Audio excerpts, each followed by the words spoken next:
Fala, pequeno investidor, tudo bem? Nesse vídeo aqui, a gente vai fazer uma batalha de ações de empresas geradoras de energia elétrica. E serão logo de cara 4 empresas. Então fica ligado que você vai sair desse vídeo aqui sabendo exatamente os pontos fortes e fracos de cada uma dessas empresas.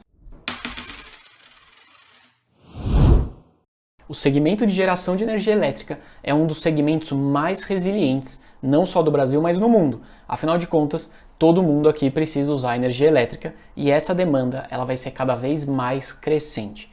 Portanto, se você gosta aí de segmentos mais robustos, setores mais perenes e ainda com boa previsibilidade, o setor de geração de energia é muito interessante. E agora falando da nossa batalha de ações, toda boa batalha exige uma apresentação dos competidores. Então vamos conhecer um pouco mais agora sobre a CESP, a Eletrobras, ENGIE e também a AES Brasil. Começando pela CESP.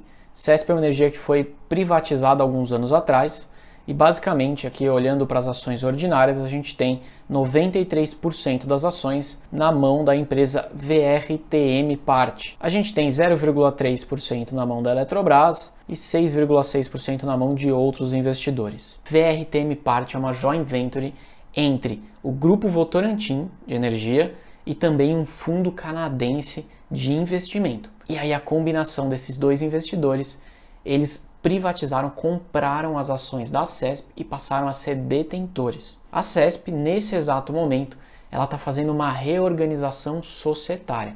Então, provavelmente agora no mês de março, mais ou menos ali depois do dia 15, a gente vai ver esse movimento se intensificar e as ações da CESP vão deixar de ser negociadas pelo ticker CESP3, CESP6 e vai passar a ser negociado por esse novo grupo que está sendo formado, que vai ser listado na Bolsa de Valores.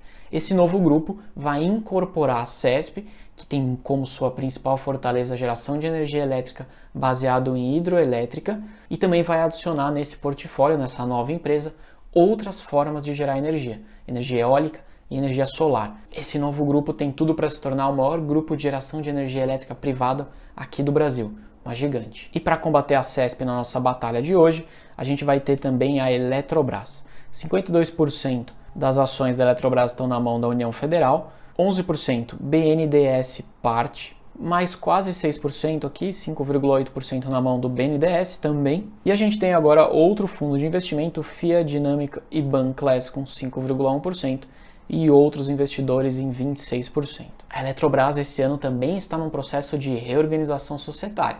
Ela vai emitir mais ações e o principal objetivo dessa emissão é diluir a participação do governo na liderança dessa empresa. É uma forma que você tem de começar um movimento de privatização da maior empresa de energia elétrica do Brasil, a Eletrobras. Então, vamos esperar que nos próximos meses a gente deve ter algumas novidades positivas em relação a esse aumento de capital e essa pulverização, redução da participação do governo na frente da Eletrobras. A nossa terceira concorrente é a ENGIE. Essa deve ser a maior empresa de geração de energia elétrica talvez do mundo, é uma empresa aí muito forte e ela tem aqui como sua posição acionária 69% das ações ordinárias na mão da ENGIE Brasil, a gente tem 10% na mão do Banco Clássico e outros investidores representam aí 21% da posição acionária da ENGIE. É uma empresa gigante, muito resiliente, quem sabe uma das mais eficientes que a gente tem aqui operando no Brasil. A nossa última concorrente é a AES Brasil. Antigamente essa empresa chamava AES Tietê. 46% está na mão da AES Holding, tem o BNDES como um investidor aí detendo 8% das ações, Centrais Elétricas Brasileiras aí mais 6% e outros investidores pulverizados dentro de 39% das ações ordinárias. A AES é uma empresa bastante conhecida por principalmente gerar energia baseada em energias limpas. Então aí eólica, solar e hidrelétrica. Beleza? Agora feitas as apresentações, eu vou entrar no site Status Invest e a gente vai olhar os principais indicadores fundamentalistas dessas 4 empresas e ver para cada um desses indicadores qual empresa que se saiu melhor e qual que não saiu assim tão bem. Vamos começar então pelos chamados indicadores de valuation. Então aqui logo de cara, o primeiro indicador é o Dividend Yield. Esse indicador aqui todo mundo gosta. Ele vai mostrar para a gente quanto de dividendo que a empresa pagou no último ano versus o preço da ação que está sendo negociada nesse momento. Quanto maior o Dividend Yield, maior a quantidade de dividendos versus o preço da ação. E aqui nosso primeiro colocado é a CESP, com dividend yield aí de 9,5%, sendo seguida da ENGIE com 6,45%, a Eletrobras com 2,77% e a AES Brasil com apenas 2% de dividend yield. Agora a expectativa para esses próximos trimestres, para você ter alguma ideia, é que a Eletrobras possa pagar um dividendo maior, ou seja, esse dividend yield pode ter um crescimento. E já para a empresa da CESP, que tem um dividend yield alto nesse momento, como ela é muito baseada na energia hidroelétrica, e a gente no final do ano passado, na verdade o ano passado inteiro, sofreu bastante com a falta de chuvas, o resultado da CESP no último trimestre de 2021 não deve ser um resultado assim tão forte. Por isso eu tenho uma expectativa que esse dividend yield não consiga crescer muito além disso, talvez até cair um pouquinho. Ainda assim, a gente está falando de dividend yield de quase 10%, então o dividend yield aí bem acima da média do Ibovespa. Se a gente olhar para o indicador PL, preço-lucro, a gente vê que o primeiro colocado também ficou com a CESP, com PL aí de 3,57, então PL baixo. A Eletrobras com PL de 8,49 em segundo lugar, a AES Brasil 12,7 e a ENGIE, a empresa mais cara aqui dessas quatro, pelo indicador PL, com um indicador de quase 21. O indicador PL, para você poder relembrar, ele mede quanto tempo você demoraria para ter o seu investimento retornado em forma de lucro, caso esse lucro da empresa se mantivesse constante. Então a gente pode medir aqui em anos. Se a gente olhar para a CESP, vamos voltar aqui no exemplo. Quando a gente interpreta um PL de 3,57, vamos arredondar para 4, vai? Significaria que a gente teria o nosso investimento, ou seja, o preço da ação que a gente pagou, retornado para a gente em 4 anos, caso a empresa mantenha o lucro constante daqui para frente. Ah, Lucas, mas eu não gosto de ver PL. Tudo bem, vamos olhar então o preço sobre o valor patrimonial. Esse daqui também é um indicador bem interessante. Quando a gente olha para esse indicador, a gente vê que a Eletrobras ficou como vitoriosa, com um P sobre VP de 0,72. A CESP em segundo lugar com um P sobre VP de 1. Em terceiro, a AES Brasil. Em quarto, a gente vê a ENGIE. Então, de novo, aqui CESP e Eletrobras variando entre qual que é a empresa que parece estar mais barata, dependendo do indicador. Vamos olhar mais um aqui, o EV sobre EBITDA. Eu gosto muito desse indicador, eu acho que ele é uma excelente forma da gente conseguir olhar o preço, considerando aí dívida da empresa que entra nesse cálculo, considerando a eficiência da operação, que pode ser refletida dentro do EBITDA. Então, olhando para esse indicador, a gente vê que a CESP foi a vitoriosa com o EV sobre EBITDA de 4,97. Lembrando aqui que quanto menor esse número, melhor, quer dizer que mais barato a ação está. Segundo lugar, a ENGIE com 8. Terceiro lugar, a Eletrobras, 8,8. Beleza, então, ó, dando uma olhada rapidamente aqui em todos os indicadores, batendo o olho, a gente vê que a CESP parece ser a mais barata, acompanhado aí próximo pela Eletrobras, e depois a AES Brasil e a ENGIE com empresas aí sendo negociadas a um valor um pouco mais alto. Vamos dar uma olhada agora nos indicadores de eficiência, nos indicadores que a gente consegue medir se a empresa está conseguindo transformar a operação dela e toda aquela receita que entra em lucro. Olhando para o primeiro indicador, que é a margem bruta, a gente pode ver que a Eletrobras teve o primeiro lugar aqui com 66% praticamente. Em segundo lugar, a CESP, 61,6%. E em terceiro lugar, a ENGIE com 47%. E aqui uma margem bruta muito baixa da AES Brasil. Na verdade, todas as margens aqui da AES Brasil, a nossa quarta coluna, a gente pode ver que ela ficou em quarto lugar ou segundo, mas assim, muito ruim as margens comparado com as principais concorrentes. Se a gente olhar para a margem líquida, que a gente vai medir quanto da receita a empresa transformou em lucro, a gente vê que a CESP está com 96,9%. É um número muito alto. Isso aqui acontece porque a CESP nos últimos 12 meses teve reconhecido devoluções de impostos. Então isso não é recorrente, isso não acontece sempre, então essa margem está um pouco suja, por isso que esse valor está tão alto de 96. É como se a gente falasse que a cada R$100 que a empresa recebe de grana, né, de receita que entra, R$96 é lucro. Não faz sentido a empresa gastar só 4 para conseguir operar, né? Então, por isso que tem que olhar com bastante atenção quando a gente olha para números muito altos como esse. Em segundo lugar, a gente teve a AES Brasil com 36%, terceiro a Eletrobras com 21%, e a ENGIE em quarto lugar com 12%.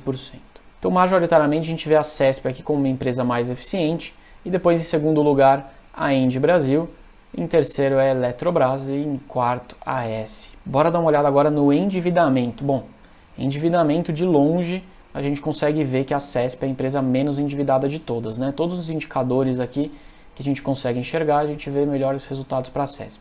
Dívida líquida sobre patrimônio, 0,2, o que eu considero excelente. Em segundo lugar, a Eletrobras. Em terceiro, a ENGIE, com 1,89. Em quarto, a AES Brasil, uma empresa já mais endividada. Se a gente olha para a dívida líquida por EBITDA, que é um indicador que eu gosto muito também, pode ver que a CESP ficou com 0,85. A ENGIE 2,5 e a Eletrobras 2,75. Como referência aqui para você, abaixo de 2,5, ou seja, abaixo de 2,5 eu considero como muito bom. Acima de 3 eu já considero como um ponto de atenção, tá? Então, aqui a gente pode ver que praticamente todas as empresas estão com endividamento que a gente pode considerar controlado e a CESP com endividamento muito bom. Maravilha! Vamos olhar agora os indicadores aqui de rentabilidade. Então, na rentabilidade a gente já vê que está mais equilibrado, né? O ROI, a gente pode ver que a primeira colocada também ficou com a CESP, o segundo colocado a AES Brasil, terceiro colocado a gente pode ver a ENGIE e a pior rentabilidade aqui da Eletrobras, que até poderia ser um pouco esperado já, afinal de contas quando a gente tem uma empresa ali controlada majoritariamente pelo governo, a gente sabe que ela costuma ser menos eficiente do que as suas pares, que são empresas controladas pela iniciativa privada.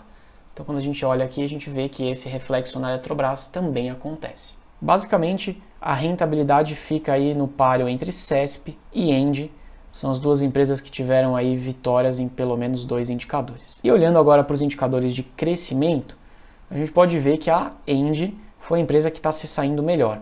Ela cresceu a receita nos últimos 5 anos em 14%, muito bom. Em compensação, ela cresceu o lucro só 0,21%. Aqui é interessante que a gente veja a empresa conseguindo crescer o lucro na mesma proporção da receita ou ainda mais. Porém, se a gente olhar para os concorrentes, a gente vê que eles não conseguiram crescer nem receita e muito menos lucro. Olha só, quando a gente olha para o crescimento de receita, a gente teve uma redução, né, de receita na CESP, uma redução de receita na Eletrobras e o lucro não foi possível calcular, porque provavelmente a empresa ali teve prejuízo 5 anos atrás.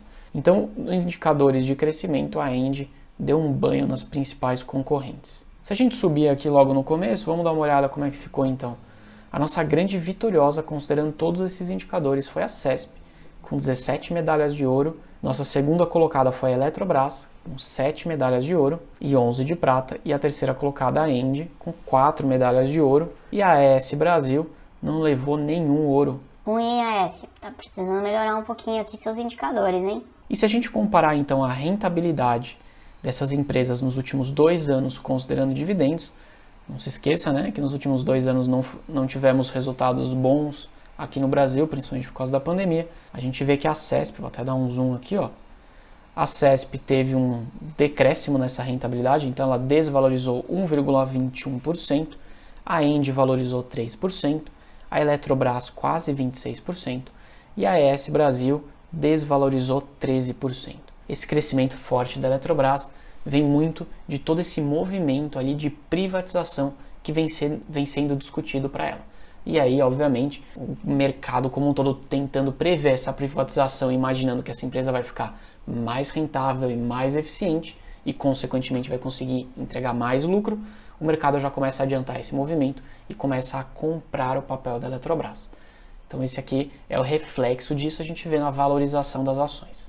E se você quiser saber mais sobre a empresa que levou a vitória nessa nossa batalha, a CESP, eu fiz um vídeo recentemente falando sobre essa empresa e contando por que essa empresa que está esquecida pelo mercado tem tudo para entregar excelentes resultados aos acionistas. Eu vou deixar o link aqui para você, basta clicar, não deixa de assistir esse vídeo que eu tenho certeza que você vai gostar bastante. Até a próxima e um grande abraço.